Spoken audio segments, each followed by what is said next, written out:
एक गरीब मछुआरा समुद्र में मछलियां पकड़ने का काम करता था। एक दिन उसके शहर के अमीर आदमी को उसके बिजनेस में बहुत लॉस हुआ। ये जानकर वो गरीब मछुआरा मन ही मन में बहुत खुश हुआ कि अब इसे पता चलेगा कि गरीबी क्या होती है।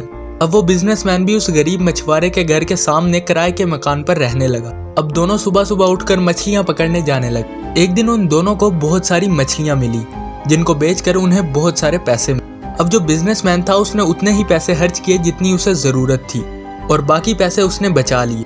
और दूसरी तरफ उस गरीब मछुआरे ने अपने सारे पैसे फजूल ज़रूरियात पूरी करने में लगा दिए। अगले दिन वो गरीब मछुआरा अकेले ही मछलियां पकड़ने जाता है, जबकि वो रिच माइंडसेट वाला आदमी अपने बचाए पैसों से 2 और लोगों को अपने साथ काम पर ले जाता है। और इस तरह वो 3 लोग मछलियां पकड़ने लगे, जबकि वो गरीब मछुआरा पहले की तरह अकेले ही मछलियां पकड़ रहा था। उन तीनों ने उस गरीब मछुआरे से कई गुना ज्यादा मछलियां पकड़ी। उस बिजनेसमैन ने फिर वैसा ही किया, जितनी उसे जरूरत थी उतने ही पैसे खर्चे और बाकी पैसे बचाकर और लोगों को काम पर ले गया।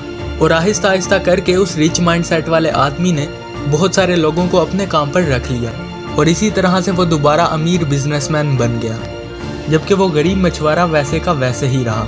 दोस्तों, इसीलिए अगर आप कुछ चेंज करना ही चाहते हो तो सबसे पहले अपना माइंडसेट चेंज करो।